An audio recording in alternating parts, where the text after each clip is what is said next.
All right, everybody. It is go time.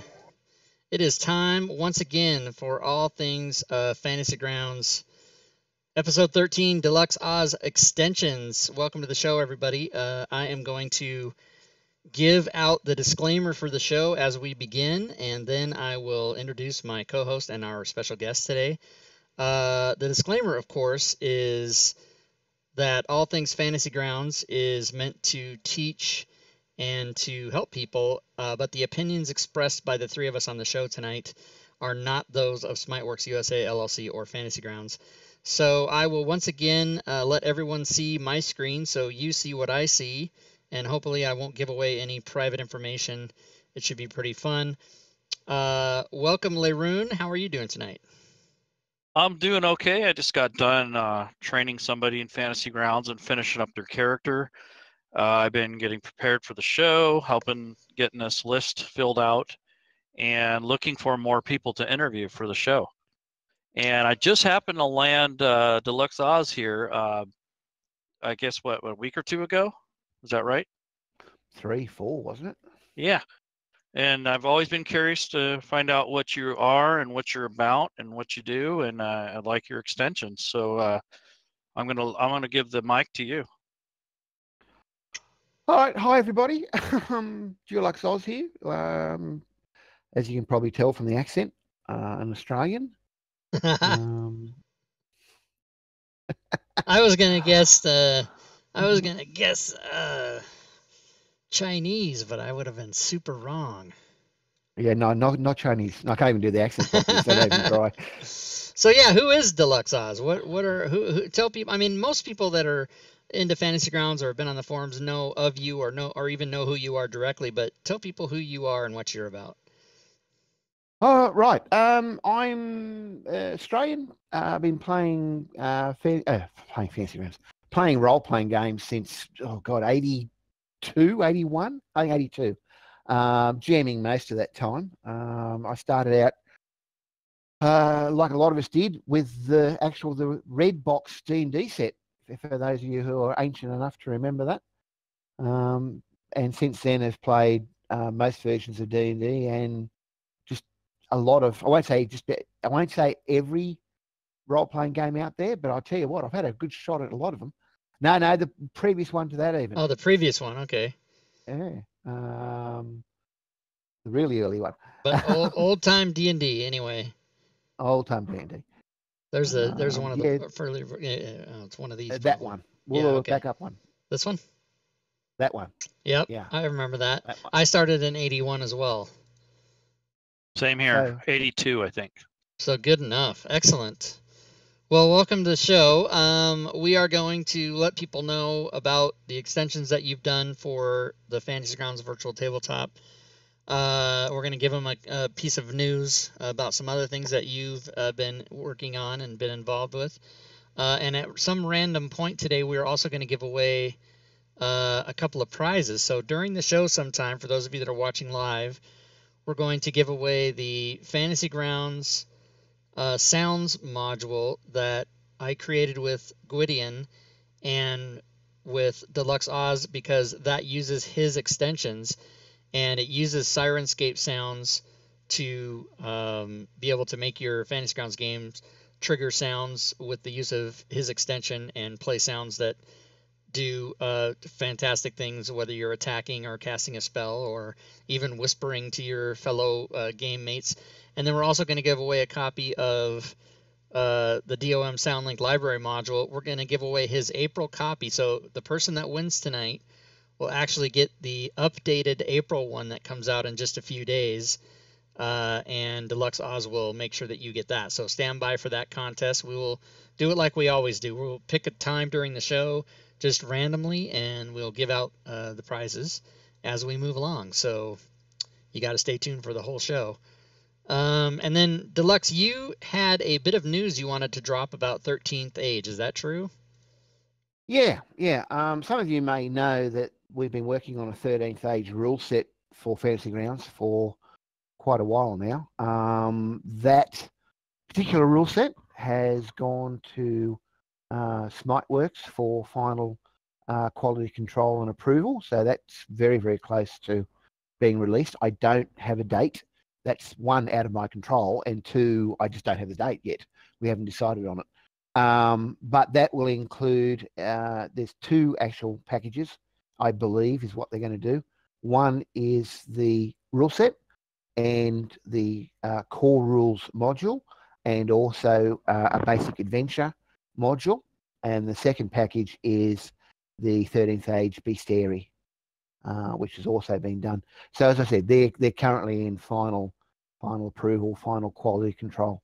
So I Excellent. don't know when they're coming out, but very, very soon. So those who are waiting. For those of you that don't know, when a developer turns in items to Smiteworks, the thing that takes so long for it to come out once they have it is it has to go through Steam approval.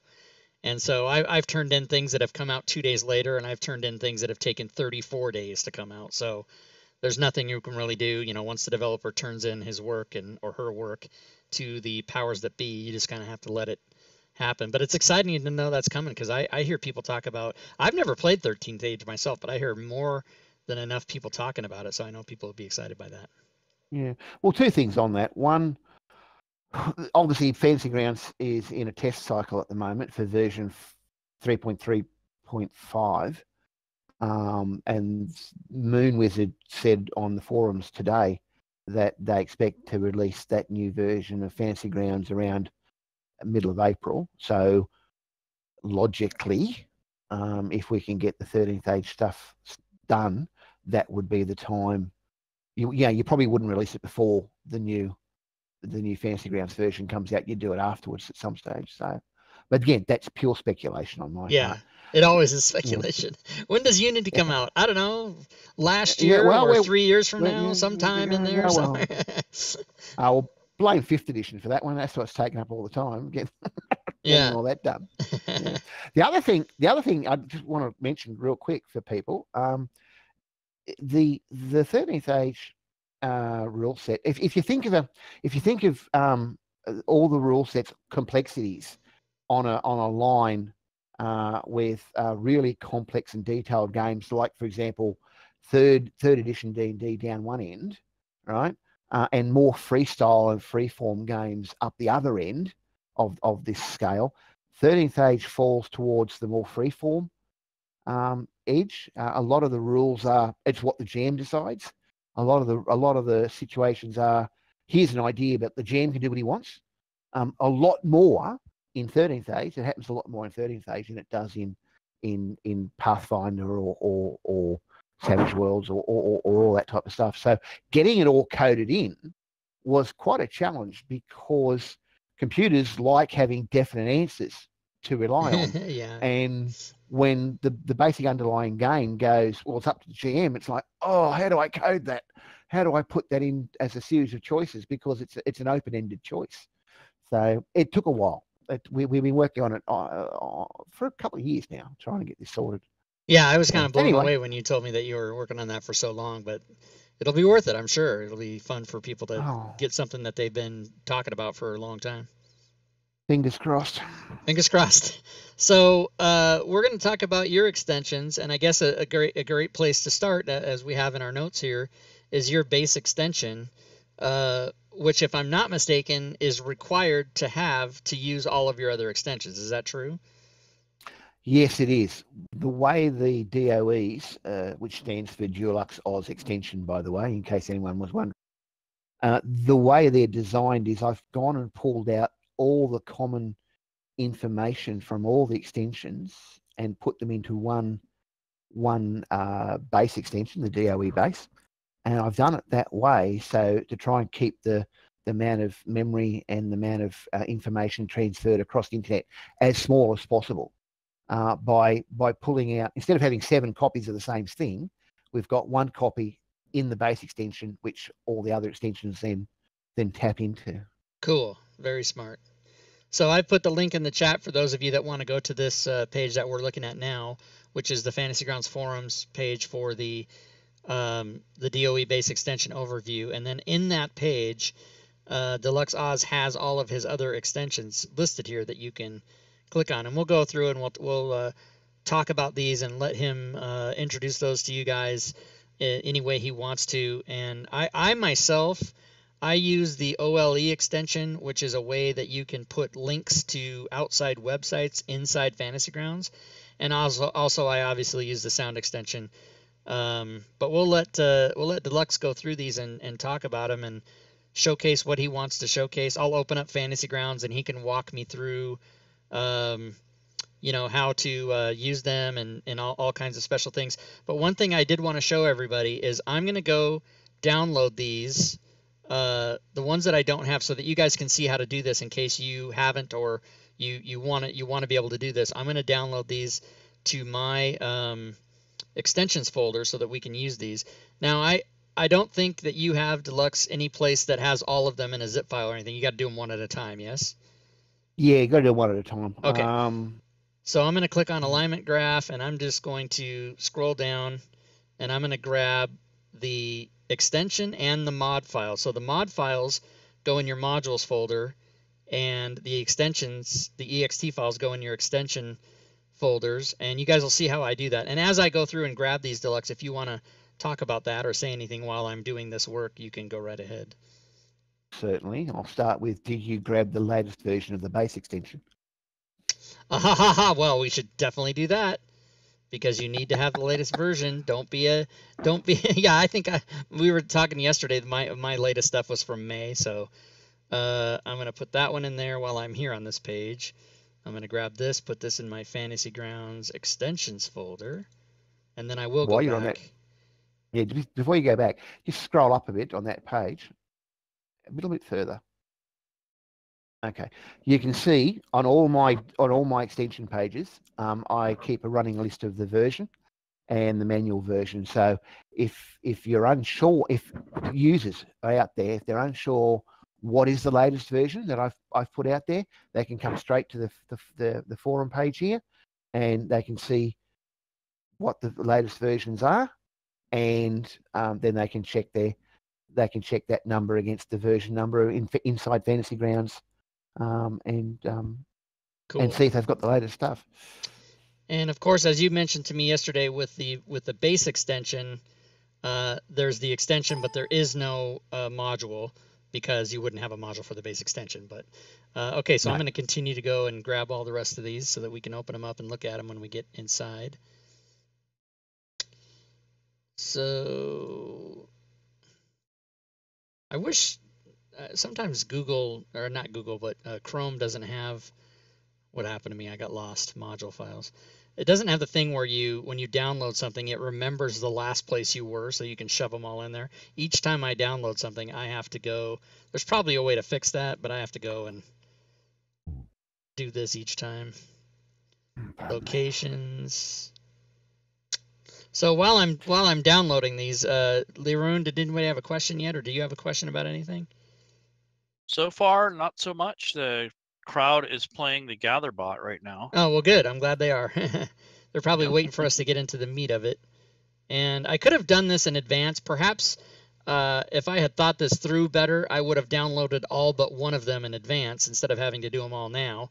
Then I could have just shown one example instead of going through 17 examples. But, oh, well, you live and you learn. So our show is very, very loose. We don't do any editing. We're not doing any professional graphics or any of that stuff. We're just here to have fun and help people. So if we have to suffer through a lot of my stuff that I didn't plan out in advance, then we can all give Rob a break, I guess. I don't know.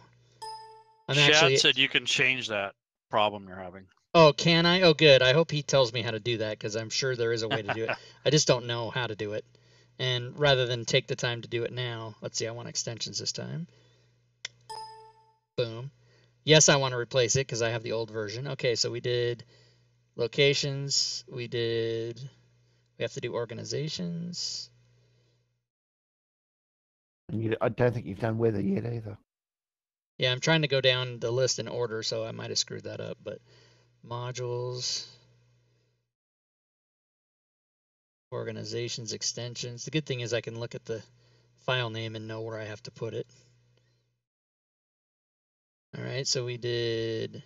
Well, I have sound, but I got to get the new. I got to get the new version because I have the older version. So let me grab the new version.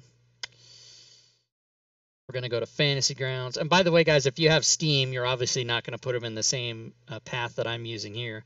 You're going to put them in your Fantasy Grounds, folder, whatever path that you have for Steam. So just keep that in mind as you watch me doing this. All right, one more after this, and I think we're done. Which is the weather. While you're doing that last one, just let me mention for people who don't know again, all these DOE extensions work with all of the published Fantasy Grounds rule sets. It's not 5e specific. These extensions will work with Savage Worlds, with Pathfinder, with all of them. The only one they don't work with at the moment is Starfinder, because I'm still getting them looking proper, looking well for that. But Starfinder is coming. Cool.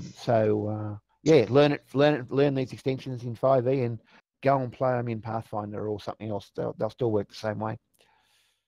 All right, so if we go down the list of extensions here, we should see all of those. And we can grab all of them and turn them all on. Just before you do, Rob. Yeah. Just go back. Everyone watch this very carefully. Go back up to the DOE base and turn it off. Oh, see how all the others went pale? Yeah, they all went pale. Yeah, so that's a visual indicator. You need to have the DOE base, otherwise the others won't load. Fantastic. That's nice. Cool. I didn't even know that. That's really awesome. All right, so we'll start up the table and get into it. Anything you want to showcase first, Dulux? You want to go in any certain order? Yeah, well, I'll start with it. I'll start with the alignment graph or the campaign style. They're probably the simplest ones. Get them out of the way. Okay. So let's go to the library. Let's close Monsters Without Borders. Everybody calm down. That's coming soon. Don't freak out. So let's see. Campaign. Oh, what's it called? Oh, I should just type in DOE maybe. So here's all of the instruction manuals. Instruction manuals. Thank you for I don't know how to talk all of a sudden. So the mod files that you downloaded, you see there's 7 of them, and so those are the instruction manuals. And then the extensions themselves, obviously you don't find anything in the library. They're just there and they work. So in some cases there's buttons and stuff up here. So let's go ahead. We'll just open all these in case we want to get to them and look at them. And then you want to do the alignment graph first. Is that what you said? Yeah. All right. Yep. Oh my God, this looks cool already. I don't know what to do. All right, tell me what to do. All right. The alignment. That's the first time I've actually seen that with that theme. I must fix that, tweak that somewhat, make it look a little bit better. Okay. The alignment graph for those games that use alignments. This is a way the GM can track the players' alignments. We'll start with the 4 buttons on the 4 options on the side. You can look at an individual alignment by selecting the first checkbox. You need to have some character. I won't do it now, but you need to have some characters loaded. All right, load me a character. Just drag and drop it. Oh there my we go. God. Oh God, that's cool. Okay. And then yeah, why didn't probably that character doesn't have an alignment, I'll bet you. Hasn't got a name either, has it? Yeah, Cousin Clark, Rob. I don't know. Yeah. Anyway, Rob, just close it back down. Oh, okay. There's no link between the character sheets on this. All right. Let me show you it this way. Better way of doing it. Okay. See the tabs on the right-hand side. All right. Go to the quiz tab. All right. There is a alignment graph quiz that people can take. It's 36 questions, multiple choice. The instructions are all there. So Rob, just answer 3 or 4 of them. It'll start working automatically this well. And then if you go back to the main tab and go down to quiz results, there you go. Oh, that cool. Is your character.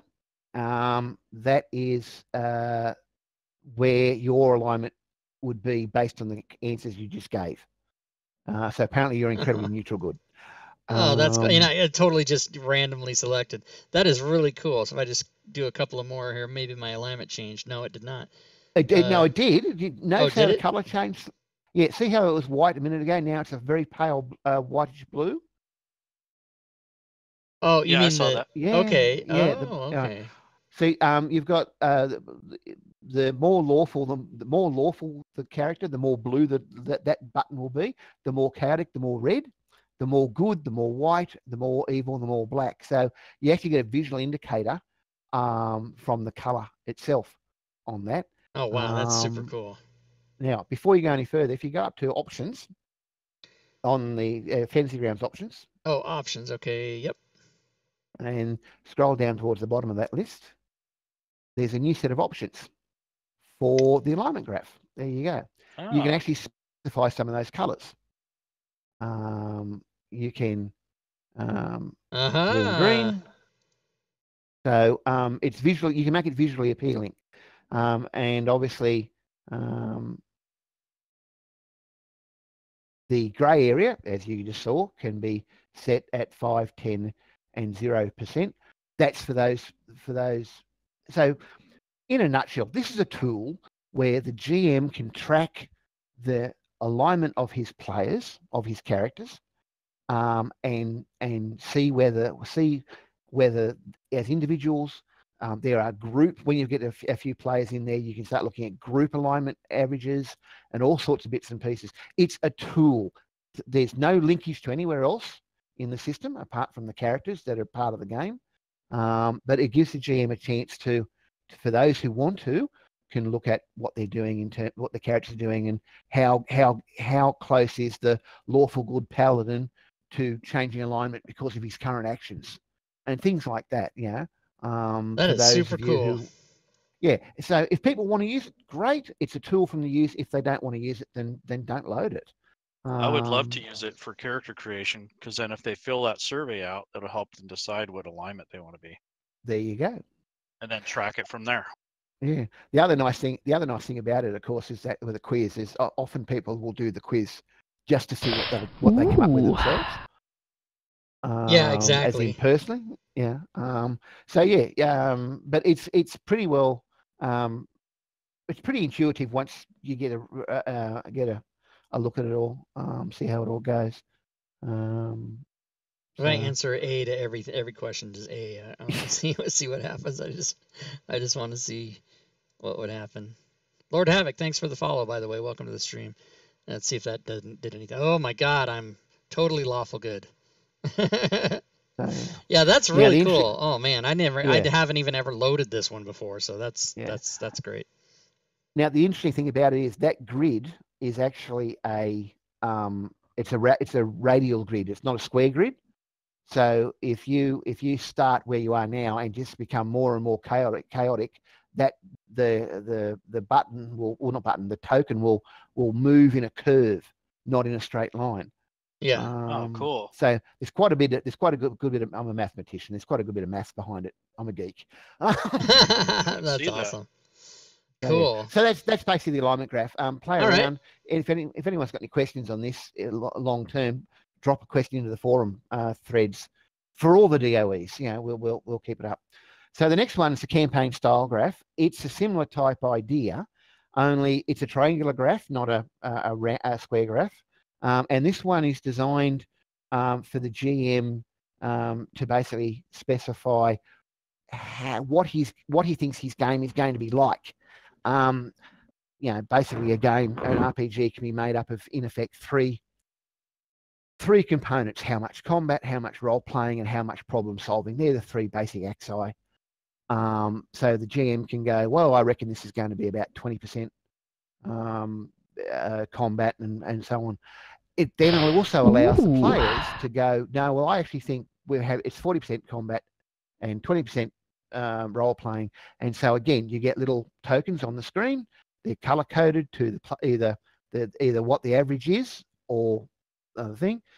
If you click on those the buttons you just pulled up in that triangular shape, you'll move the token. The big button's a 10-point move. The small buttons is a 1-point move. and as you move them around, you can see how things move. So my style is going to be all the way over here. It's 100% combat. I mean, maybe a little problem solving, but no role playing. Let's just have 0 role playing in my game. This is really cool. All right. Yeah. So again, the GM can put what he wants in there. The players can put what comes in there. You can get averages. You can get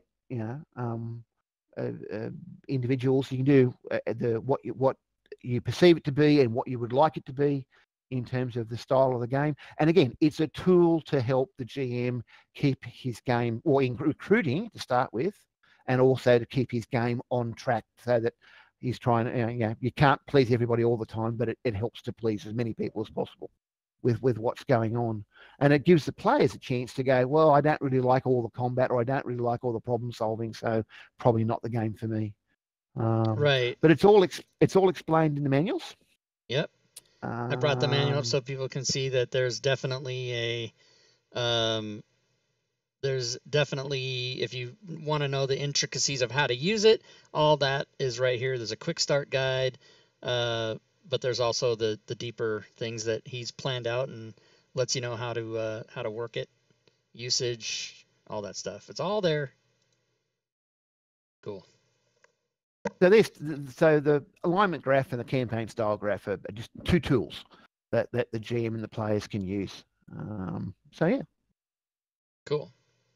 Any questions, anyone? No questions yet, I don't think.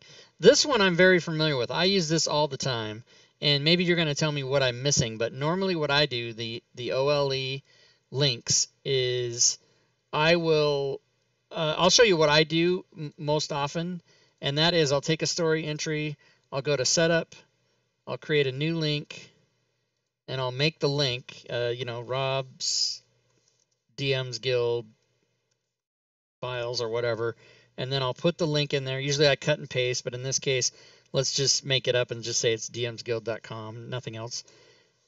I'll create the link, I'll have a story entry, and I'll say that's credits, and I put a bunch of stuff in there, and blah blah blah. This is just an example.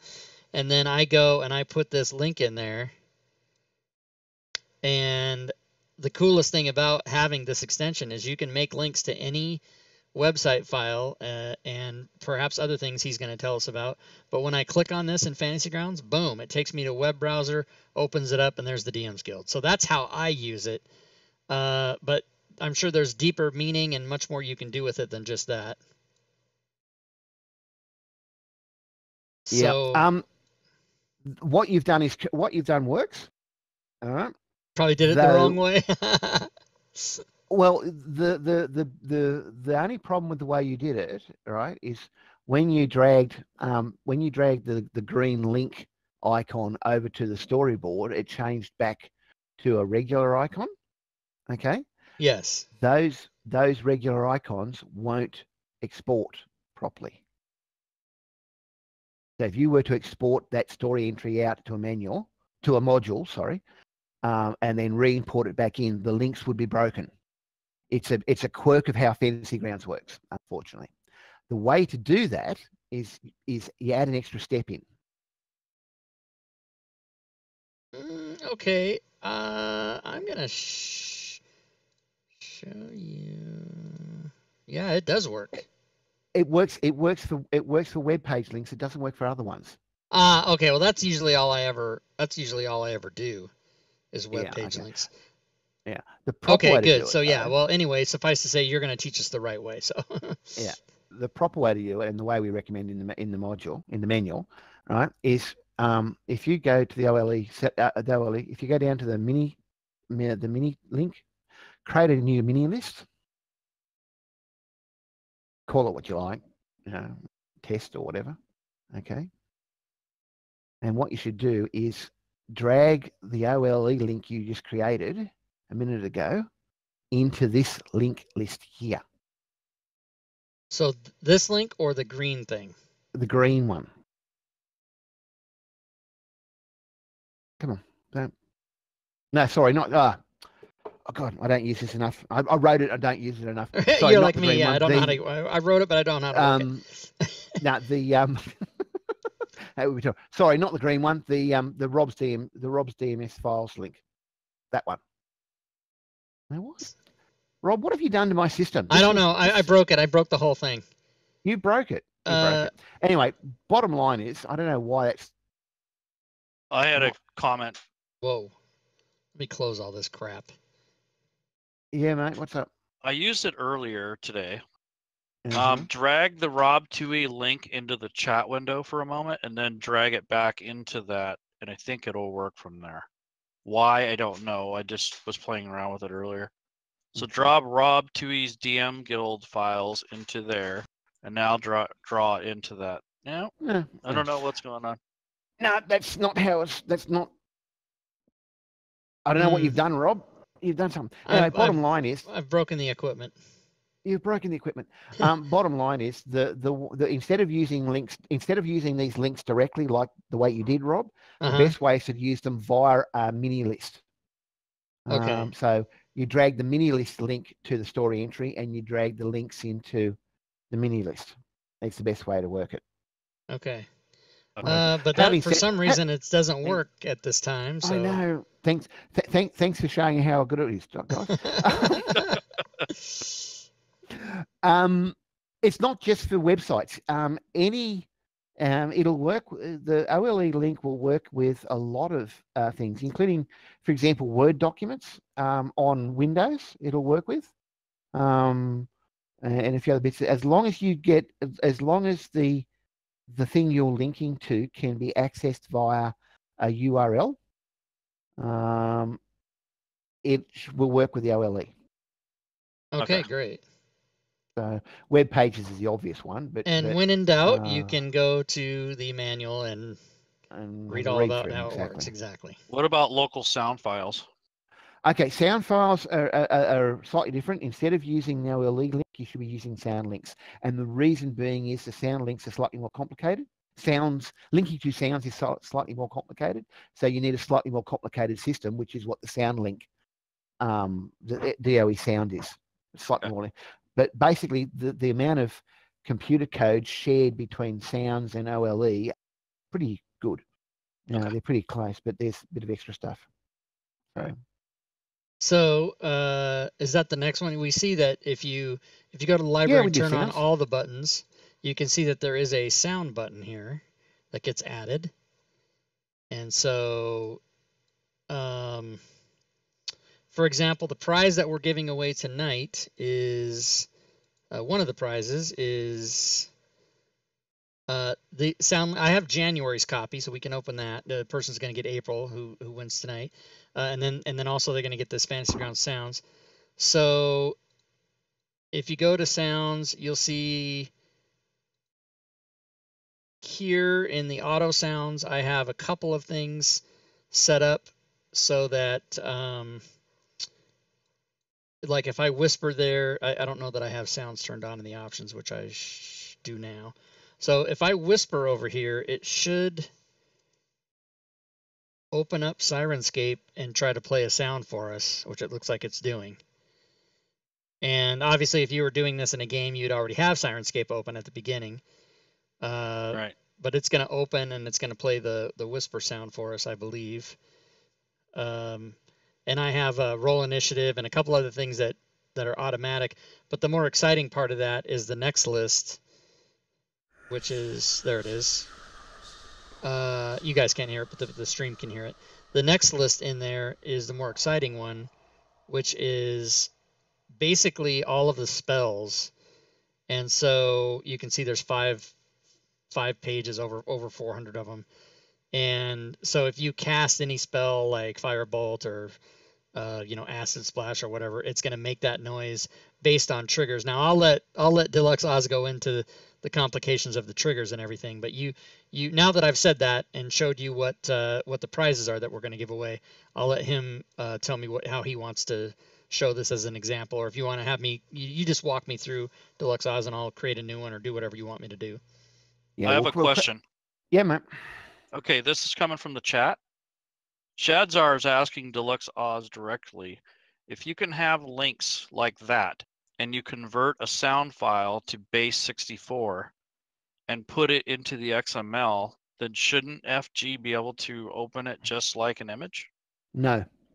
FG, sorry. The answer to that is I'm pretty sure the answer is no, I haven't tried it. So until I try it, I can't tell you.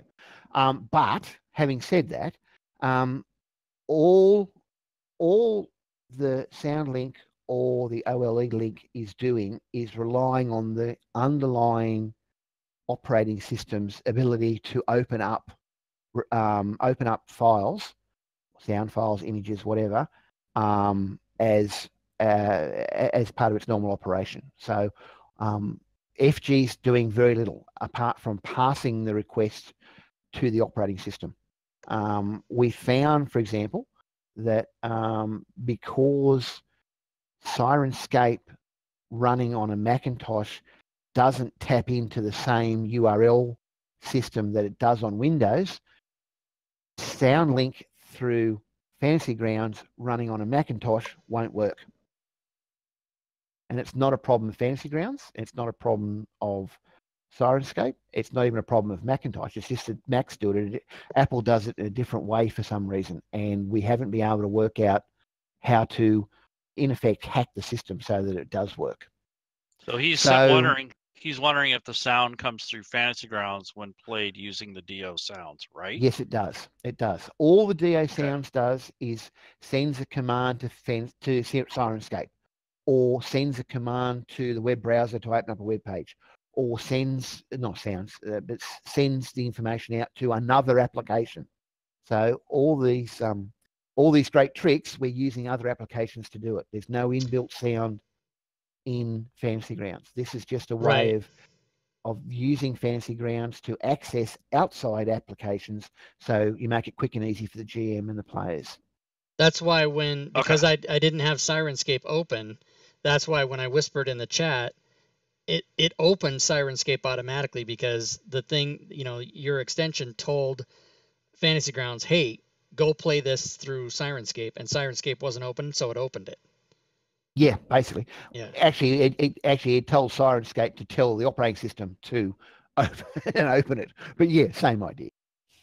Yeah. All right. Sorry to interrupt you guys. That's all right. It's all cool. No problem. All right. So if you go to the Setup tab, which is the second one down, we're going to set up a new sound. So you need to open up a new item. Okay. Name your stuff. It makes it easy to find, obviously. Okay. Now, there's quite a few options on the screen there you can see. If you just want to get a basic sound in the system, you need to get a sound string, and a sound string is just a URL to play a sound. So if you go, here's the tricky part. If you go back to Sirenscape, right, and if you go over to the settings button, correct, and go to third-party app integration, okay. If you click on any one of those plus signs, you are copying the relevant URL for that sound. So if you click on one, and then you can come back and just go paste, right? And that's the sound string. Okay. You then click on the plus button to actually create it, and there's the link. If you click on that purple sound link, now you'll get that sound playing. Yeah, which we did. So that's how you make a sound. Any sound. They all start out the same way. Okay. Once you have this sound created, if you go back to the sounds list on the top right-hand corner, there it is. The sounds list is just a massive list of all the sounds you've created, not that are in libraries. Right. Okay. So it's a sound list. That's what the sounds tab is. It's a list of all the sound links you've created. So if you go back to the setup tab, if you go back to the the setup option we had open, the other window. Yeah, that one. Okay. So that's how you create a basic sound. All right. if people wanted to be able to trigger various sounds one after another, for example, a sword swish followed by a sword hit, all right? That's what chain sound is about. If you already had a second sound set up, you could link it to this one via dragging it onto the chain sound box, and you chain these sounds together. Okay, don't do it; it gets quite complicated real quick. Okay. Yep. I see what you. Alright. So if I had a sword swish and sword hit, this would be my sword swish, and then I could take the sword hit, drag it down, and add it right there. Correct. Okay. Okay, and So you then chain- that becomes a group of sounds rather than just one, right? That's right. It's what we call a chain sound or a chain sound list as you go through it. And I have chained something like 28 sounds together for a really cool effect. You Oh, use a cool. delay, like 1 Now- second delay. The delay is if you don't put a delay in, all the sounds try and play together. Right. The sounds from Sirenscape or anywhere else, any sound can be used, by the way, does not have to be Sirenscape. Anything. You can do music through your MP3 player as long as you can control the MP3 player via a URL, Okay. which is a sound string. And is the delay that you put in milliseconds? Now, the delay you put in is in tenths of a second. Oh, tenths of a Okay, second. tenths. Okay, good. Yeah. So if you put a 5 in there, that's a half a second delay. Right. And you have to experiment. There's no, you have to trial and error. There's no, some sounds are short, some are long. Right. Some need half a second delay, some need a full second delay. There's one sound I know needs a 2.8 seconds, so it's a 28 delay. So people are just going to have to try it out. A good one to start with, I find, is about 6 or 7. Okay. And then you can adjust up and down as you go. Cool. And of course, notes. The notes is just a straight notes area where you can put in whatever notes, whatever you want to put in. This You came put the from, order of sound if you're going to link them. or whatever. It's an area for notes. Yeah. I often put in. Pardon me. I often put in what the sound was originally called, and which sound set it came from, so I can find it again later. But that's me. So that's sounds. Okay. Cool. The next one down is sorry, go back up there, mate. Both. Sounds. Yeah, sounds. The next one down is mini boards. Okay. Use the mini board if you're going to put a sound on a weapon in the equipment list or a character sheet or anywhere else apart from the DOEs, and I'll get to that in a moment. Use a mini board. A mini board is literally what it sounds like. It's a list of sound links.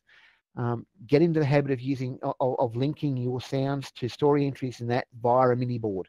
It will save you a ton of grief in the long run. The extra steps involved are well worth it.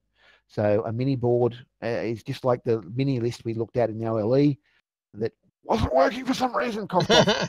Cough, cough. But yeah, getting the habit of using a mini board, guys.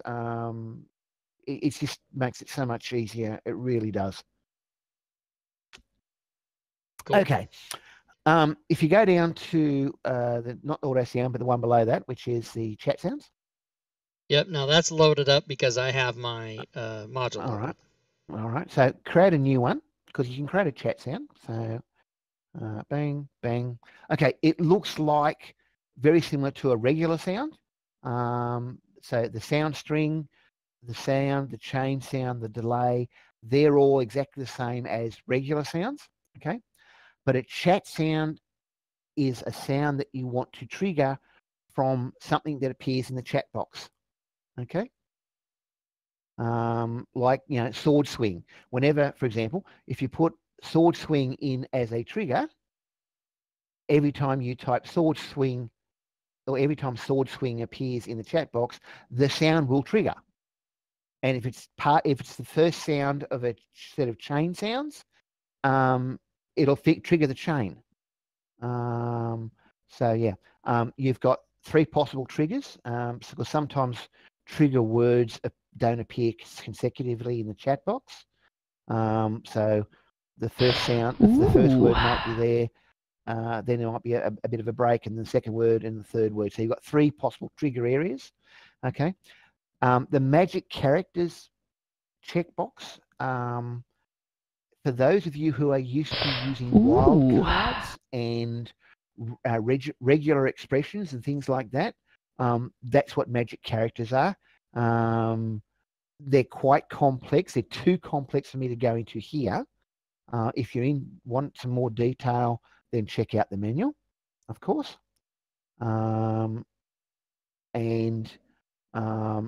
If you're used to using wildcards and regular expressions, you should be able to get a pretty good handle on how to set those up for triggers in the chat box. Again, there's pretty good discussion on the forum. So that's I had a question about that. It used to be where, and maybe it's not like this anymore, or maybe you can explain why it is still like this, but at one point, sounds wouldn't work in some cases unless they actually traveled across the internet from player to GM. Is that still the case? Yeah, that is still the case. Okay. It's to do with the way Fantasy Grounds itself works. I've been trying to work out a way around it, but I haven't been able to do it yet. Okay. But basically, so if sometimes they're not working, that could be because like when I did this and I just typed sword swing in the chat, it did play the sound. But in some cases, when you're doing things live during a game, sometimes either NPC sounds won't trigger for the GM only. Yeah. Because it has to go across the internet connection to the player and back or whatever. Yeah, the way I get around that, if ever, is I've often got a second copy of Fantasy Grounds running in localhost as a player. Yeah. So I can see what the players are seeing, and that's how I get the sounds through that way. So, okay. Yeah. Okay, one last one real quick on this page, the auto sounds. Auto sounds are not much used by most people. They were a pretty good first attempt at being able to provide other rule set and adventure developers a way to tap into the sound system before we developed the chat sound idea. There are messages flowing back and forth from the GM's computer to the player's computer all the time in the background. Auto sounds are a way of tapping into those messages automatically to get sounds to trigger in the background without having to go through the chat box. So they work the same type of. Right. So one example I have is roll initiative. So if initiative is so the chat just heard a sword clink is the sound I have set up for that. Yeah. And we did the whisper before. So yeah, those work great. Those work great. Now one last couple of things. There is an option to turn sounds on in the options list. Okay. It's turned off by default. The number of times people have come in and go, it's not working. And the first question we ask is, have you turned on sounds in the options? This is like, is your computer plugged in and turned on? Okay. Yeah. So, and I get called all the time. Because I'll be set up a new campaign or a new Fantasy Grounds, and I'll go, right, sounds. Why are my sounds not playing? Oh, that's right, got to go turn it on in the options. So even I forget, but it's got to be all that way. The other thing is for those of you who are a little bit conscious about bandwidth, the GM does not have to be the one running Sirenscape. If you can set it up so one of the players can be running Sirenscape and the GM can still trigger sounds across the internet for them via the system. That's cool. Yeah. Okay. And keep in mind too, everybody, that if you don't have the DOE sound extension turned on, you will not see this sound here. That will not be there. So don't be confused. If it's not there, that means you don't have the extension turned on. Right. And the only person who needs to have the sound turned on is the person running Sirenscape. So if the GM's running Sirenscape, the players don't need the sound on. In fact, if the players don't have Sirenscape and sounds is on, it could cause problems on their computer, which is why the option's there in the first place and why it sets to default. Cool. Cool. Okay. So that's sound. That's the sounds. Let's move on to locations because that's the biggie, and it ties in a lot of the others. Locations, places, villages, rooms, towns, countries, continents, oceans, mountain ranges, universe. The universe, all sorts of things.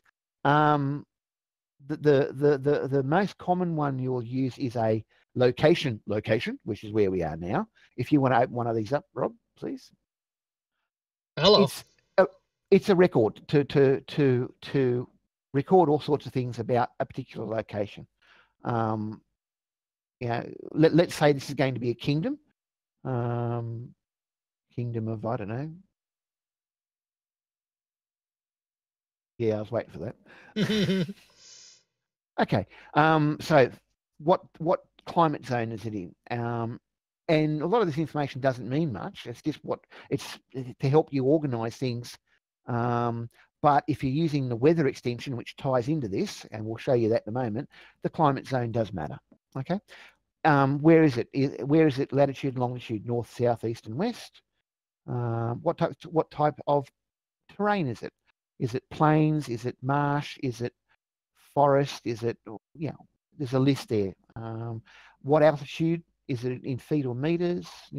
How big is it in acres or hectares? Or large and small hexes are predefined sizes that are explained in the manual, by the way. Okay. The population, demographics, what languages, what the base of language. Now, if you don't want to use any of these, if you leave them blank, if you lock the page, the blank ones will disappear. Oh, very good. There you go. All right. So fill in what you want, leave what you don't. Okay. Cool. So that's the first tab of the locations. The second tab. All right. If you click on them, yeah. Oops. Okay. The second tab. This is a list of NPCs that belong to that location. Basically, drag and drop NPCs from the NPC system into here, and it's a list of those NPCs. It's an NPC list. Cool. Got a question from chat. Yeah, mate. Someone, Myth-Taken asked if you can import locations from an external file. I'm not sure exactly what they mean by that. I do know what they mean by that, and the answer is no, not yet. If you're any good at XML, you could probably write something to take the raw data and put it in the proper data structure that the Fantasy Grounds uses. But I've with all the things on my plate, I haven't had a chance to get back and do that yet. So the short answer is no, not yet. All right. So Okay. I had a quick question for myself, actually. Mm-hmm. So what's the best way to drill down in this? Should you start from the top and work your way down, or does it matter? Doesn't really matter, but the trick is create the individual records first before you try and start linking them. Okay. Okay, that's what I do. Cool. Okay, so job role. I mean, there's pretty self-explanatory. The GM business is whether GM sees it. GM only. If it's checked, the players won't see that particular list if you share the location by dragging and dropping the location or sharing it as you would share any record in the system. Got it. Okay. The locations tab is for sublocations. Okay. Now, what's a sublocation? A kingdom might have three duchies. Right. So you'd create a kingdom record and you'd create. Sorry, it's my phone. Oh, and I think he's going to tell us that when I click on that, it's because you're going to drag them in.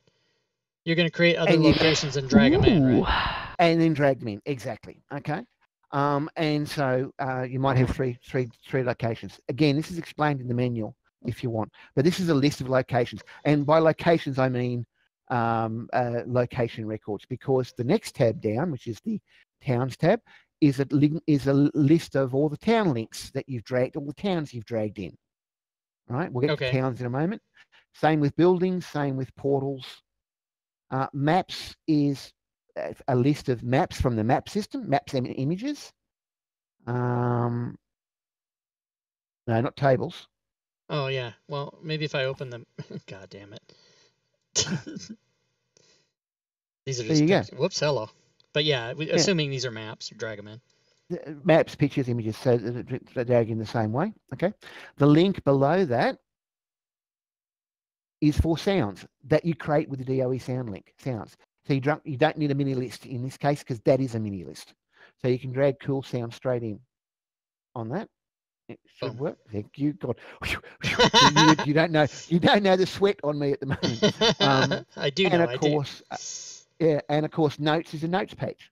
Whatever notes you want to put there. If you go back to the main. Can you do? No, yeah, no. Right, not those. right Okay. directly. It's not a yeah. Oh, just I'm writing notes. I see. Okay, gotcha. Okay, if you go back to the main tab. Okay, so this is for a physical geographical area. If you hit the political entity button, you get more options. A place for the capital, which is a link, a town link. A place for a ruler, which is an NPC link. Confidence level, rulership styles, economy. So depending on whether you're creating a political entity or a physical entity, you've got extra information there. So that's basically a location record. This is fantastic. All right. If you close that off and go down one tab to the towns. Okay, towns are another type of record. They work basically the same way, but it's different information. So by all means, pull it up. Location. Give the town a name. I'll show you something cool. Okay, just drag that caps lock. Drag that record off to the side somewhere so you can get to the. All right, go back to the locations record you made, and drag it onto the location. Sorry, I didn't drag the location link. No, the other way. Drag the location link onto where it says part of. Oh, right there. Okay, gotcha. Now, if you open up the kingdom and go to the town tab. Look at that shit right there. All right. Oh, the name hasn't come across. Oh, yeah, because I didn't click outside of it or whatever. Yeah. There we go. There you go. So it links itself automatically, and it'll delink itself automatically. Okay. So if I go here and delete it, oh snap! Look at that. All right. So you can keep track of things quite easily and don't have to worry about, or have I removed it from here, but have I not forgotten to remove it from there? So if you were going to... Oh, go ahead. Sorry. I was just going to say, so you can see the type of things you're looking at: population, demographics, languages, the ruler, which is an NPC link, and so on and so forth. Okay, that's for the town. The town can have NPCs. The town can have sub-locations. What would be a sub-location in a town? A park, Central Park in New York would be a location. District. A district, all right. Buildings, portals, maps, sounds, and notes. This is going down the right-hand side of that on the tabs there. They all work the same way. Location links, sub-portals links, okay? Cool. One small note, try not to form circular links, like a location link to a second location link to a third location link back to the first location. This tends to break the system. Yeah, I would imagine. Yeah. So that's a town. Very, very simple, very easy. Okay. A building, buildings are the same. It's the kingdom record you're looking at there, mate. Oh, yeah, right. Let's try and just everybody keep it together here. Okay. Buildings, towns, that's towns. Building list. Yeah, no, again, that's the town record, so exit out of that. Which one am I looking for here? Yeah, third tab down. That one. Oh, buildings in here. I got you. Okay. Yeah, buildings. Yeah. So building records again. Buildings can belong to a town, right? Or they can be a location, or they can belong to a location. In other words, the single wizard's tower on the lonely mall. Okay. Address. The type. Now, buildings are interesting because one of the types of buildings is a shop. For those who like to set up shops, this is how you do it. A commercial building, for example, they're the type of buildings you want. Okay. Does sell items. Obviously, you wanted to check on that. Okay, that's what turns into a shop. Okay, the general markup, the purchase limit, you purchase at 100%, how much money it's got. Again, the type of things you would have for a shop. All right. And are those like purchase limit for those people that might not know what that refers to? Is that in the manual? Yes, These are all in the manual. Good. These are all. So if you're not sure, look it up at the manual. But a lot of these you can put in there. Okay, so there's an NPC tab on the building record. This is for obviously NPCs that belong in the building, the shopkeeper, the guards, whatever. The inventory is the actual shop. In other words, open up some items, drag them across, and there you go.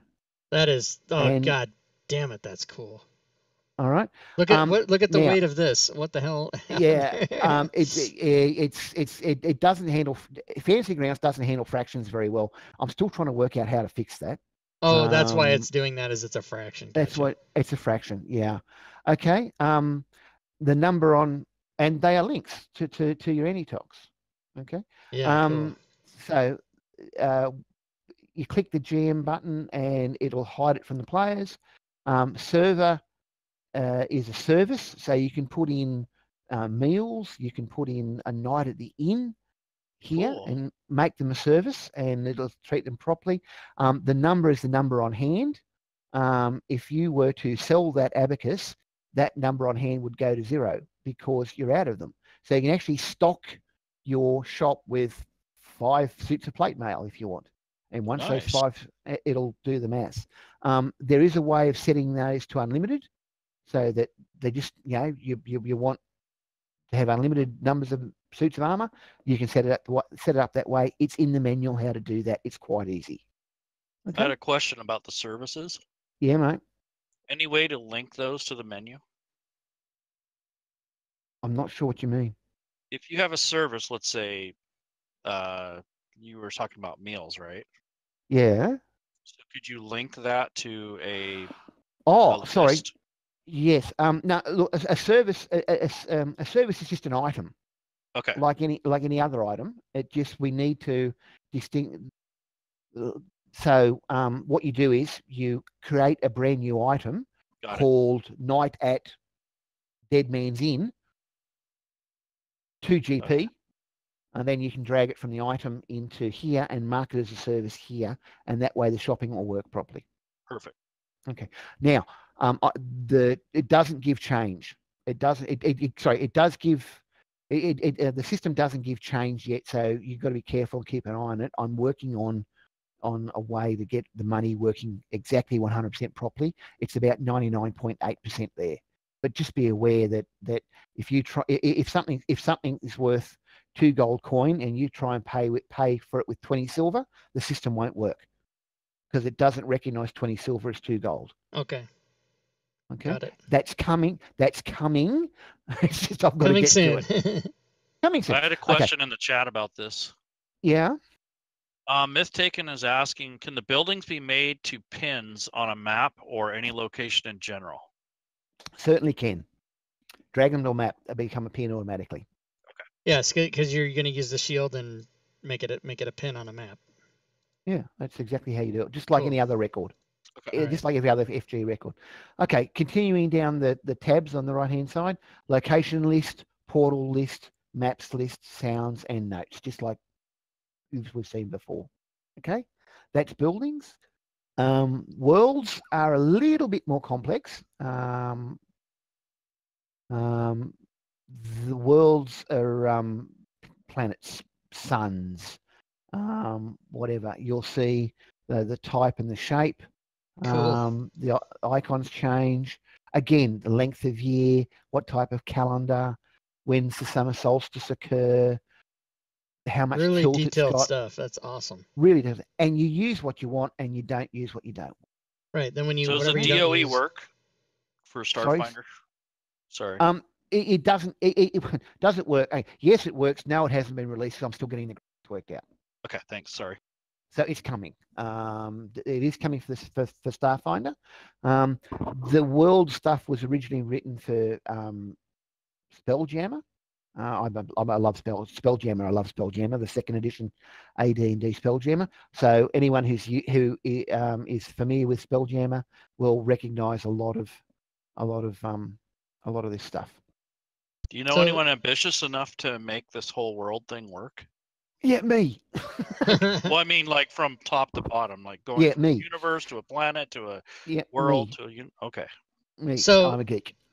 Before I forget to ask you, I wanted to know about exporting. Now I did notice that when you do an export, all this stuff is available here, so you can export this stuff. If you're making a campaign and you want to have this, minute detail of all this worlds and locations and buildings and towns and everything, you can export it.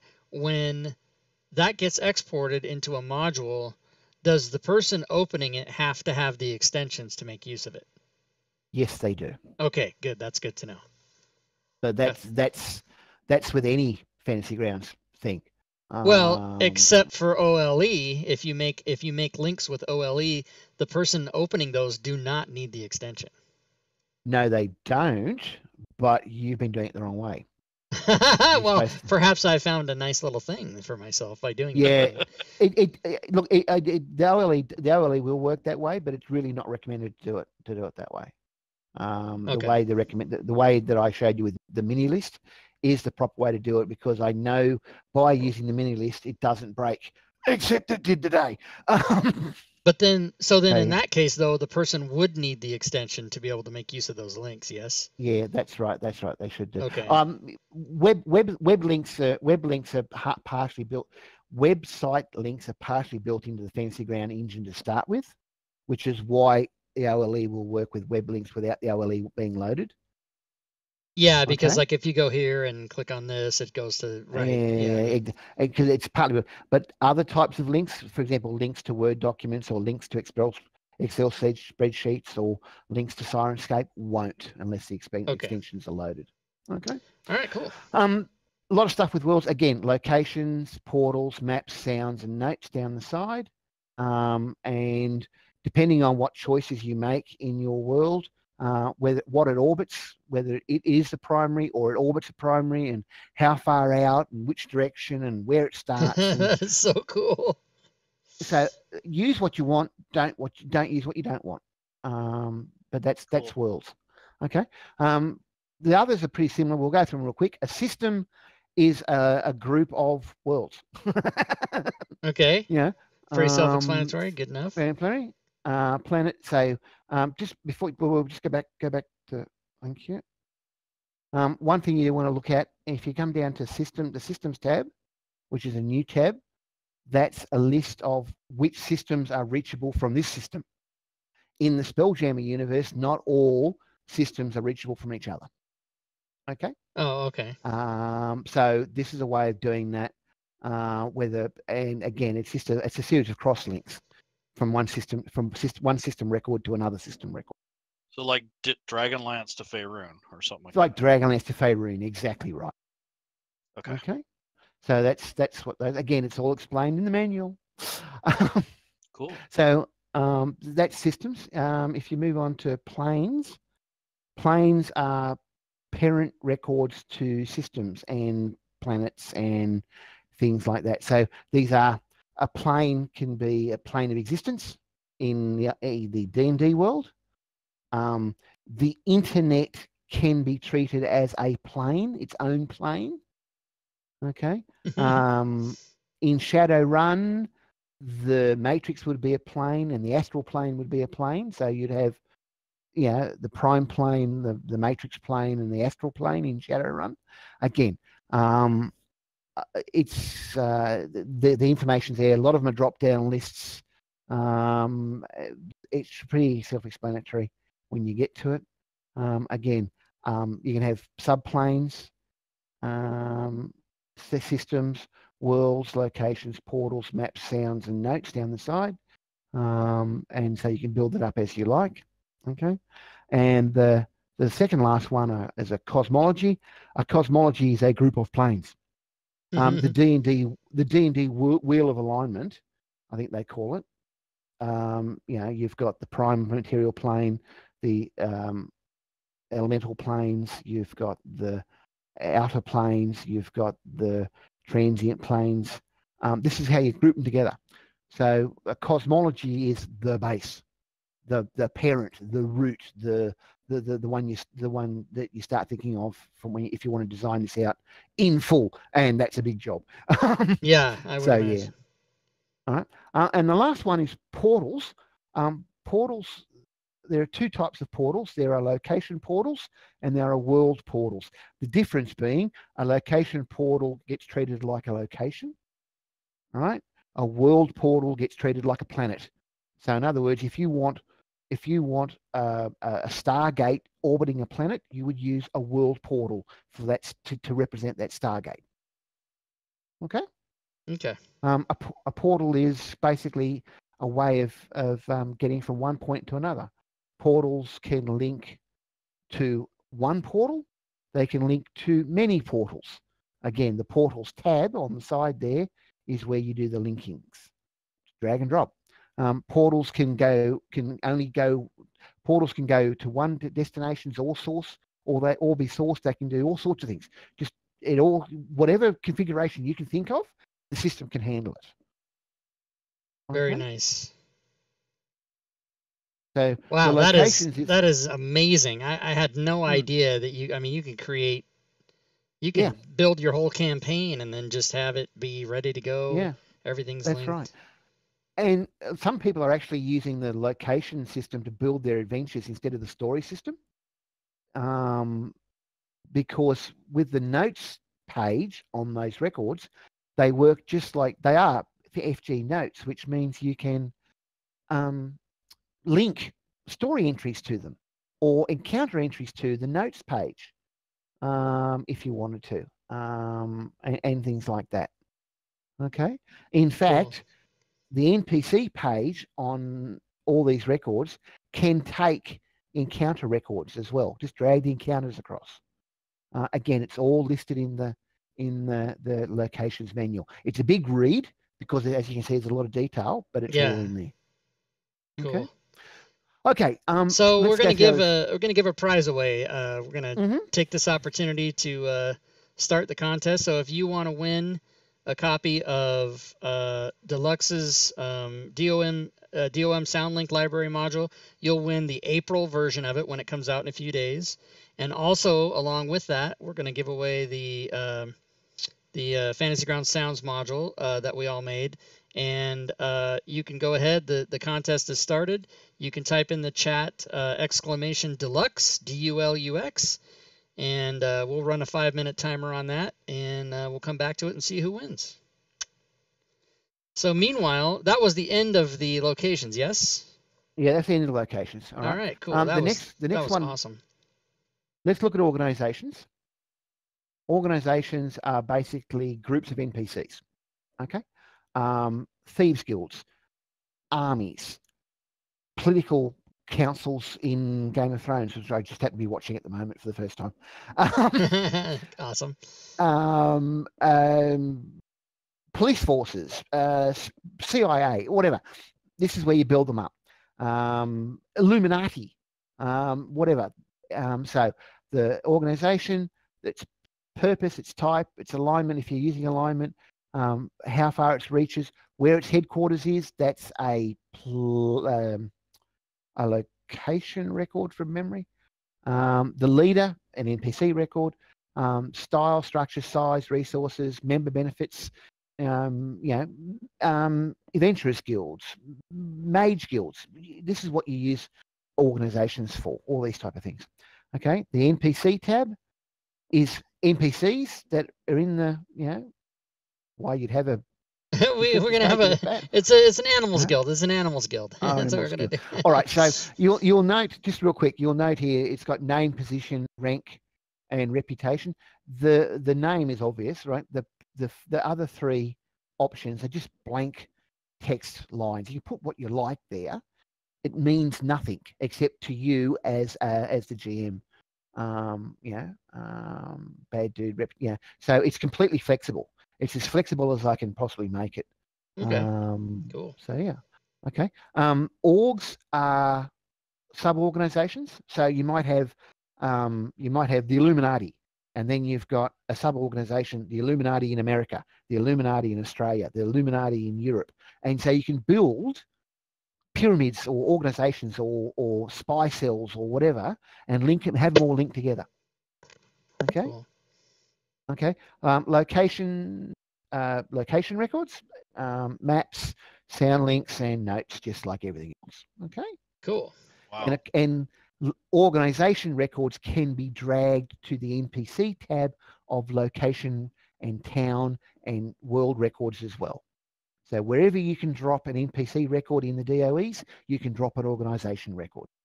Not Nice. everywhere, but just about everywhere. Okay. So that's organizations, nice and quick, nice and simple. What haven't we covered? I We had a haven't quick covered question. weather. Weather. Yeah, we'll get to There's weather a in question second. though. Yeah, mate. For an NPC, let's say you created a Thieves Guild master. Yes. And he was part of an organization. Yes. What if you were to drop the link for the cell or whatever he was commanding on the notes page of the NPC? Does that make sense to you? It makes sense. The system would probably handle it all right. Okay. I know what you're going to say, but I just wanted to see if that would yeah, work. it should work. I've never actually tried it, to be honest with you, right? But it should work okay. Yeah, it should work all right. I can't see any problems with it. Okay. Linking there are ways of copying the DOE location stuff, which is rather complex, which doesn't handle circular links very well. But when you're linking outside of the DOE, like to an NPC record and that, you should be all right. Cool. All right. Okay. A weather record, real quick, if you like. This is again another tool to set up and have the system generate weather. There's a weather engine behind this which does random weather. Okay. If you were to drag a location into the location box here, you would set a lot of these options up automatically if you've already got them set. There we go. Such as the temp, such as some stuff we'll see in a moment. Actually, if you go to the details tab, because that's where we should start to explain it all. Calendar, the year length, the day length, the tilt, which way it spins, the temperature, how wet it is, how climate. All this information is required to set up the weather. These 6 dice rolls at the bottom here, they are randomly generated, and we'll show you how to do those in a moment. But you can manually set these up here and see how they play out. Depending on all these settings on this page, if you go back to the main tab, determines the weather here. So what temperature is, what the effective temperature is because of humidity or wind chill, and so on and so forth. Okay, so that's basically it. You've also got a sound links page. I like to link thunder and lightning to some of my storms, which is why the sound link. Yeah, that's cool. It's cool, and a notes page as well. So weather records are pretty simple. If that bottom, there you go, that generated the weather. You'll see the main page. The numbers have changed. The dice rolls have changed, and so some of this stuff has changed. Nice. Okay, we've now got wind coming from the southwest and things. You'll notice it's in Celsius and kilometers per hour. There are options on the options system, the Fancy Rounds options system, down the bottom, where you can set some weather stuff up. Okay, Fahrenheit miles per hour, whether you want to include wind chill and that. You've got to close the record down and start up again for it to change properly from memory. There you go. So that's now in Fahrenheit. And, oh, 114, so, yeah. That's hot. Yeah. Now, if you click the little arrow, okay, that's tomorrow's weather. All right. If you unlock that record, you can generate the next day's. Oh, that's like so fantastic. Right, yeah. So if you just drag that, you'll have to drag the weather list window because you've got all these windows open on the screen. There you go. see how they're created. See how you get more information, more records being created. Yeah. The best idea is to give your location a bit of a actually when the calendar is set, which is the FG calendar, right? You can set the date ups and things like that. It'll actually add a date record to it'll actually add a proper date to the system as well. So yeah, set today's date. Today's date. Where do I Click on one and set it. Oh, Click on okay. one, and then hit that little arrow key at the top there. Oh, this is actually a real calendar. What is today? March Yeah, 20. I don't know what the yeah, damn well, date is. The 25th. Okay. 25th. And then no, this arrow on the top of the calendar list where it's got year and era. Okay, that's now set the date to today's date. If you go over to the calendar record, if you go over to the weather record, sorry, and go set date. Actually, sorry, you got to set calendar first, which is done on the details tab. Details tab. Set calendar. Set default. Hit that. There we go. Now you've set the calendar. You can now set the date. Oh and man, then, look at that shit. And now when you do next day's record, it'll keep adding the date to it, so you can tell which day's which. See how the date's climbing? Yeah. You can do a weather forecast. You can do weather forecasts, exactly. And there's some notes on how to use this, like in terms of how to run a campaign with it in the manual as well. I wanted to ask, will the calendar drive that, or do you have to do it from here? Got to be done from here, I'm afraid. Okay. The calendar is not that sophisticated. I just happened to tap into it because it was easier to do that than write my own. Okay. Let's give away the prize. It's been more than 5 minutes, so we have a few entries here. I will draw a winner. And the winner of the sound modules is the bestest pilot. So congratulations to the bestest pilot. If you will PM me in Discord your DM's Guild email, I will send you the Fantasy Ground sounds, and I'll make sure that Dulux-Oz gets your email so that when he puts out the April, he can email you. So just PM me in Discord. And Pilot, if you don't have the Discord, I'll punch that in the chat right now so you can connect to that. Congrats to that. That's awesome. So let's see. That's everything, isn't it? That's the whole. That's all of them. That's the whole kit and caboodle. That was awesome. We did a longer show today, but I'm so glad we did because some of your extensions, I had no idea how cool those were. I knew they were cool. I just didn't know how cool they were. Now I know. Thank you. So awesome. Right. So yeah. So as I said earlier at the start, all the DOEs work with all the published Fantasy Grounds rule sets. Starfinder is coming. A lot of people have been asking me to get the DOEs working with their community developed rule sets. That's a big job. In fact, it's too big a job. So instead of doing that, what I've done is I've created a core rule set called the DOR core. Rob's got it on screen at the moment. Right. I put the link in the chat for them to come here if they would like to do that. All right. The DOR core is the core RPG plus all the DOEs plus a universal dice roller and a few other cool little tools. And it's designed, you can play RPGs with it just as you do now. Or for those of you who have got a development bent, you can actually use the DOR core as a foundation rule set to build your rule set upon, and a lot of the dice rolling and all that is already done.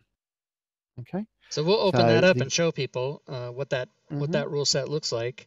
And we were toying around with this earlier yesterday, and it's super cool. So can you give us an example of what we would type in? Or first, I'll show the commands, which I think was / Right. So yeah, if you type in /help or /? You'll get the chat help. There you go. And in the chat help, it's /die code /help. I think it is from up the top.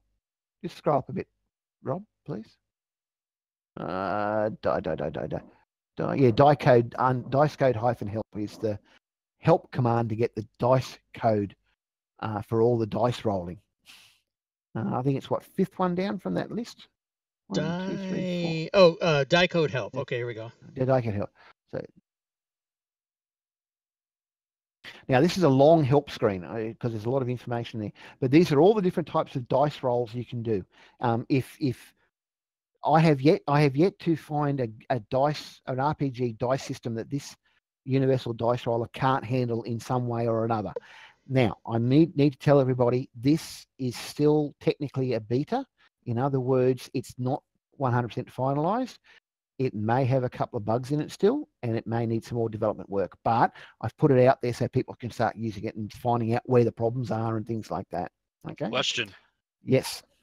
Celestian's asking, can you use DOE instead of core with all the functionality? And if not, are you going to keep up with the core RPG updates? Okay. The answer to the second question is I'm going to keep up with both no matter what, because it's unreasonable for me to expect Smite Works to change their entire system to use my rule set as a base. So I will continue to continue to develop the DOEs, and as each DOE is updated and as each DOE is developed, new ones, they will be put into DOR core. So DOR core is for those who are using rules, who are either developing new rule sets, or for those who are playing games that aren't covered by the Fantasy Grounds published rule sets. Does that make sense? Yeah. Is there a video, you guys, to help the people learn how to set up the sounds online? I'm sure there's got to be. No, there's not. Okay. Guardian might have done something. He was talking about doing something at one stage. Okay. I don't know if he did. Don't know if he's got around. I haven't got around to doing a video yet. I keep getting caught up with other stuff. Don't know why. Okay. Let's show some really cool dice rolling. Yeah, this is cool, everybody. Type in /die space 10d4 exclamation point. Now, exclamation point is often called a bang. In this case, it means explode. So we're going to roll 10 4-sided dice, and any 4s will explode. In other words, roll again. Hit enter. There we go. And the purple ones are the ones that exploded. And the 11 went 4, 4, 3. Yes, must have done. Okay. And I'm using D4s because you get more explosions with D4s. Okay. Okay. Let's try another slightly one. Type the same thing. So, but we'll keep the top 4. So, you don't want the 5, mate. Oh no, it's not a 5. Sorry, it's my eyes. So K4, right? Yeah, K4 for keep 4. So this is keeping the top 4. So we explode, and you can see the exploding ones are purple. The ones that didn't explode that we keep are green, and all the ones we're not keeping are red and get thrown out. Okay. So and cool. You can keep the lowest. You can keep the highest. Right. We can do. It's minus K. Minus right? K4. Minus K4. Right. Yeah, that'll keep the lowest 4.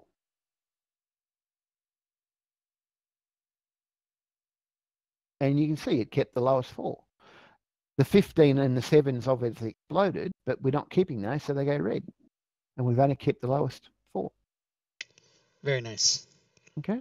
And there's I mean, you can do, if you go through this, it's just there's literally, like he said, there's no combination of dice you can roll and have explode or keep or save or throw away or there's nothing that can't handle. All right. Now the boxes down the bottom allow us to do the same things with rolling the dice with our like we do with our mouse. I'm not going to show you that because we found a bug yesterday when we were playing around with this. We know it's broken. But real quick, the exclamation point to the top right of the modifier box is where you turn on and off exploding dice. Okay. The P right beside that is for pool dice. For those of you who play Shadowrun, you know what pool dice are, and other game systems like that. Of course, pool dice, keep how many you want to keep. The little blue arrow to that is keep high or keep low. Keep high, keep low. If you want to set a target number, if you use an Xbox for setting a target number, it'll report successes and failures. And raises is to do with target numbers. For those of you who are using game systems that use raises, you'll understand what that is. So yeah, so that's the universal dice roller, which is a big part of the system. Another cool thing we'll show you real quick. If you look at the icons on the menu bar to the right, currently that's fantasy. You can pull up an option in this, and you can change.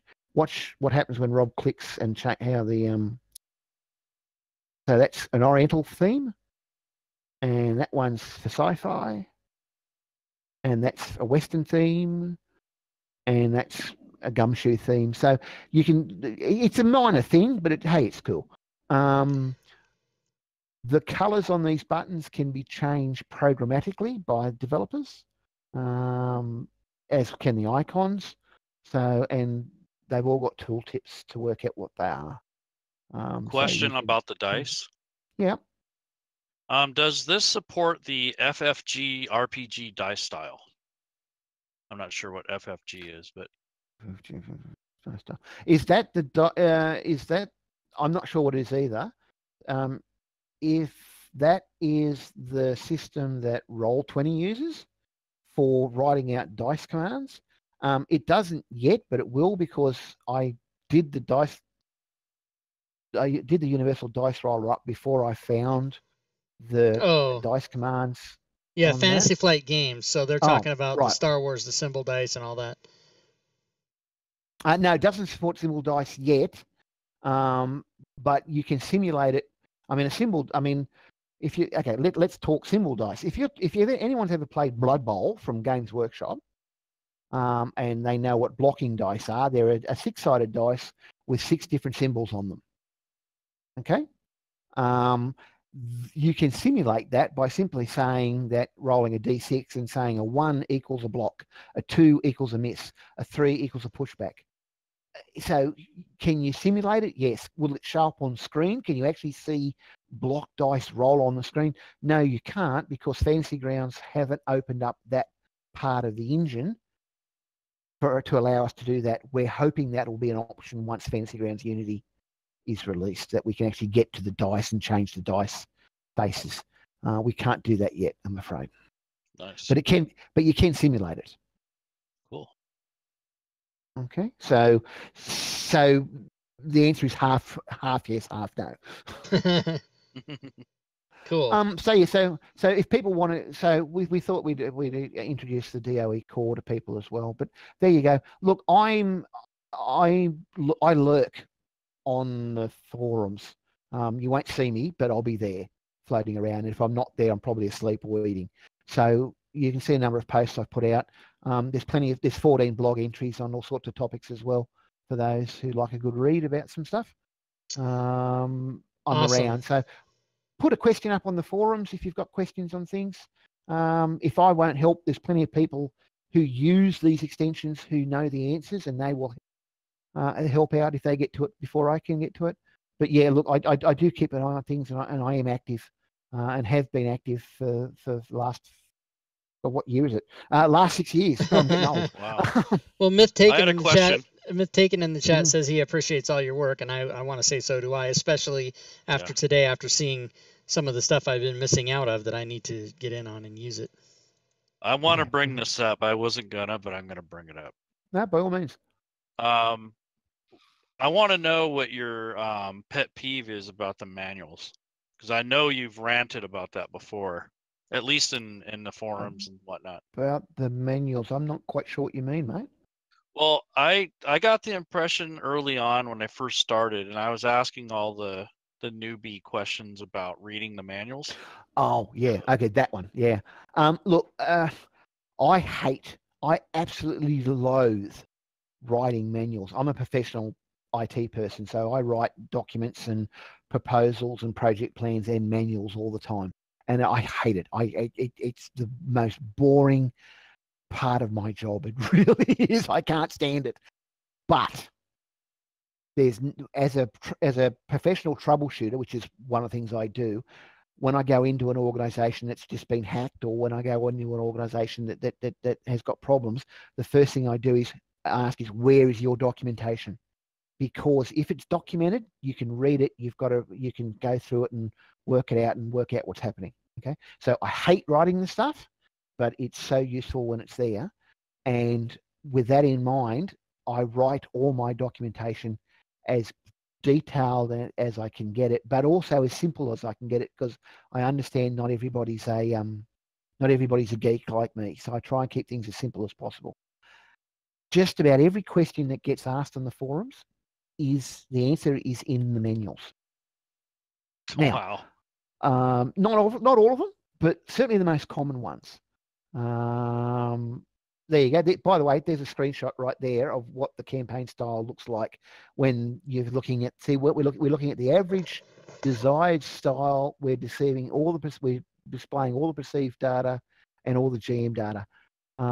That's what it'll look like. So, player 1's in red, player 2's in small green, and different sizes. You'll get an idea of how it all hangs together.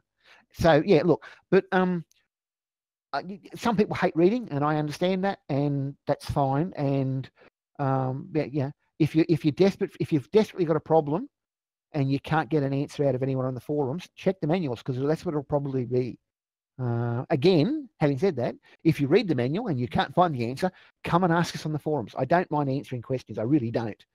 And which is why I wrote the manuals in the first place, is because people can often go there first if they want. But hey, it's up to them. All right, I had to get that out there. No, thanks for that one, mate. Cool. It is a pet peeve. I mean, you'll find it's a pet peeve with most IT people. We tell people all the time to RTFM, which is read the fire truck manual. Yeah, it's in the chat right now. RTFM right there. chat. Yeah, Exactly. I'm not trying to be a butthead. I play devil's advocate because I know. Yeah, no, it's cool. It's cool. I understand. It's cool. It's great. Yep. It's cool. So I don't know what else I can tell you guys. Anyone got any questions? I mean, I'm happy to. Yeah, if you got any final questions, we did a super long show today, but it was really awesome. I mean, that's our longest show we've ever done. But I mean, we covered a lot of information. I was excited and also trying to keep up at the same time. It was pretty awesome. And I know that this will be no, it was great. I know that this will be one of our highly watched YouTube videos after the fact too, because people that miss this will definitely want to learn about those extensions. And I know I'm going to be using them. I'm guilty of not using them only just because I didn't know exactly what they did, and so what's my excuse now? I know all about them because you just didn't read the manual. I didn't read the fucking manual. Yeah, that's right.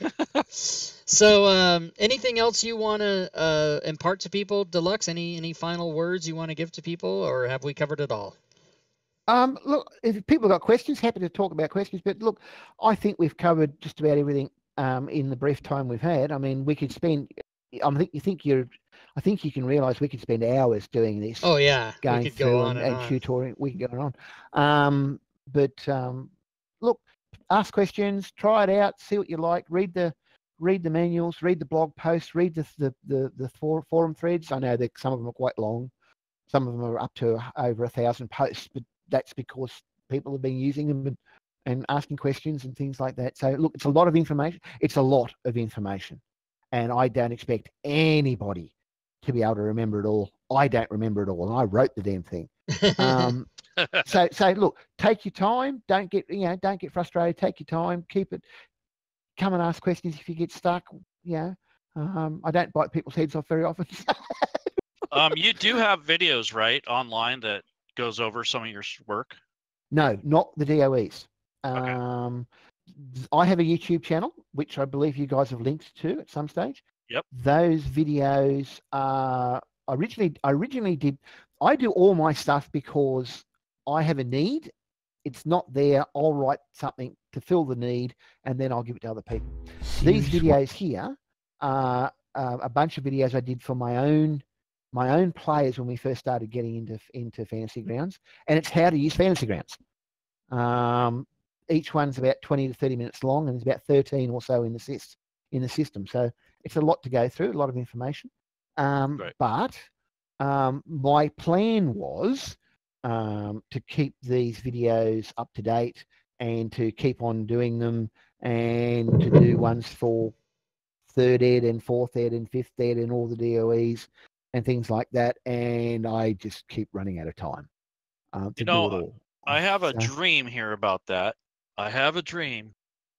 My idea was to get you, Digital Dave, Rob, myself, anybody else that's really involved with this Fantasy Grounds, and working together on making a bunch of comprehensive videos as a team as opposed to separately. yeah. I thought about something similar, and something similar. The biggest problem we've got, whether we do it team or otherwise, is Fantasy Grounds moves so quick compared to a lot of other software out in the marketplace, not just VTT software, anyone's software. Fantasy Grounds is incredible in the Smiteworks is great in that they keep things updated all the time and push out new features, and I couldn't keep up, which is why some of these videos are a little bit old. They're still relevant, I think, but they're starting to show their age, because some of them are up to 2 years, 3 years old now. I remember And when 3 I years, first got into Fantasy Grounds in late 2015, I watched these videos. I watched these very videos. Oh yeah. And I was like, oh yes, now I know what's up. yeah. So like you and Dave actually kind of paved the way for a lot of the stuff we're doing now. Yeah. Well, credit where credit's due. The guys who I learnt off when I first got involved 6-7 years ago, people like Kevin Doswell, who's one of the featured channels you can see on the side there, and who else? Zorn. Hello. I learnt from Zorn's videos. Wow. Yep, I've watched his videos too. Yeah. But being a professional IT. Oh, look, I've done quite a few things. Being a project manager in the IT space, you've got to do presentations to non-IT people. And Zorn's videos were great, but again, at the time, they were starting to get just a little bit old. I thought, okay, I'm going to refresh these for my players. And my players went, they're great. Why don't you put them up online? Oh, okay. Why don't I? And that's how I got into YouTube. But I'm not an expert by any means. I'm learning things all the time. To be honest with you all, and here's a confession of the GM, I still get tripped up all the time with effects. I still haven't got my head around effects properly. I know how to do it, but I can't get them right all the time. So even I'm learning, and I've been doing this now for a long while. So I made that my business. I made it my life's goal to learn effects, and obviously I've put those out for all the different spells and feats and classes and all that stuff. And I went through the wiki that Zacchaeus had made, and I mean, when you first open that thing up, it's like, oh my God, just let me go on vacation. But when when you really get into it and you really teach yourself how to do it, it just becomes something that you all of a sudden just the light bulb goes on one day. I tell that to all people all the time, because I want people to be able to, you can get my effects from the DM's Guild. That's easy, but you should really learn how to do it yourself, because then anytime any GM has a homebrew stuff, or you make up new spells or you have new things, you can know how to code them. You can just put it in there yourself. Yeah, and I tend to play homebrew or obscure. Yeah, a lot of people do. Yeah, so that's good. Yeah. Speaking of which, well, if you don't mind me plugging something for a second, go right ahead. A couple of weeks ago we finished up a 6-year campaign with a group of great players. That wrapped up. It was a great storyline over 6 years. I'm currently in the process of putting together a brand new campaign. Some of the players are new, some of the players are my old players. We're going to be playing Deadlands Classic. Deadlands Classic is not the Deadlands on Fantasy Grounds. Deadlands Savage Worlds, which is the current version of Deadlands, is the difference between third ed and first ed, or third ed D&D and second ed D&D. Deadlands Classic is a pre-runner to Savage Worlds, as far as I understand things. We're going to be playing that. There are, if anyone's interested, there's a couple of slots left for every second week. The details are in the looking for group thread in the Fantasy Grounds forums under A Tale of Terror. That's the name of the campaign. So there's a couple of slots left if people want in. I'm just putting that out there. All right, great. So yeah, if you guys want to get in to the Deadlands Classic campaign with Dulux-Oz, go look for that forum entry. And keep in mind that Dulux-Oz's time zone is GMT plus 10. So before you go sign up for it, make sure you're down with that, GMT plus 10. Because he lives in Australia, which is a different country than the United States or Europe or Japan, and then insert another 150 countries here at the end of this list. But yeah, so definitely a chance to get in with a guy who knows what's up and who's been GMing for the last, 40 years. 1982. Yeah, 1992. Okay, so not as long as I tried to make. 82. Okay, yeah. So it has been, what is, I don't know math, 36 years? Yeah, don't go there. It's too long. I'm getting too old. Well, anyway, I would like to, if there are no final questions, I would like to thank you, Dulux-Oz, for coming and joining Leyrun and I on our show. This was fantastic. And I will make sure and email you that person's email so that when the April Dom comes out, you can get that to them. And by the way, guys, go and support him on the DMs Guild. He every month he puts out the new links, so you can go here on the DMs Guild and look for Dom's sound link, and buy the guy a cup of coffee, $5, cup of coffee, right? We talked about that, and you can get all those links for Sirenscape, and they include, there's like how many? 4,100 links. 4,100. That version had 4,100. Right, yeah. So there'll be more each time. So that goes for the sci-fi, for the fantasy, and everything. So it's fantastic. Go ahead. Oh, sorry. I got the winner's email for the prize, and I also sent him links of YouTube videos where Gwydion and others, even Doug had done a video about Sirenscape and how to use it with Fantasy Grounds. Yeah, okay, Doug was one of the first ones. He got in pretty early when I first put DOM that sound link out. It's not out of date. It's the video Doug did was for version 1. I think we're up to version 4. So a few things have been added since Doug's did his video. But Doug's great. I like, Doug's fantastic. You're getting a lot of praise in the chat, by the way. Thank you. Over the duration of it, a lot of people said thanks, good stuff, like it. I just wanted you to know that people are saying thank you and all that good stuff. Well, if people want to, thank you very much to everybody. If people want to help support new stuff coming out, on all of my posts, there's a link to a PayPal. You can donate if you want on PayPal on the Fantasy Grounds. Yeah, absolutely. People should know how to do that. And are those in the are those in the modules in Fantasy Grounds as well? It is in the modules of Fantasy Grounds. But the quickest way is to look at my signature in any of the posts I've made on the forums. Oh, okay. So here we go. Let's go look at that right now. Boom. PayPal. There it is. So most people may not know that you need Sirenscape to go with this. Yes, you do need Sirenscape to go with the sound system. There's no sound inside Fantasy Grounds. The DOE sound taps into an external sound player.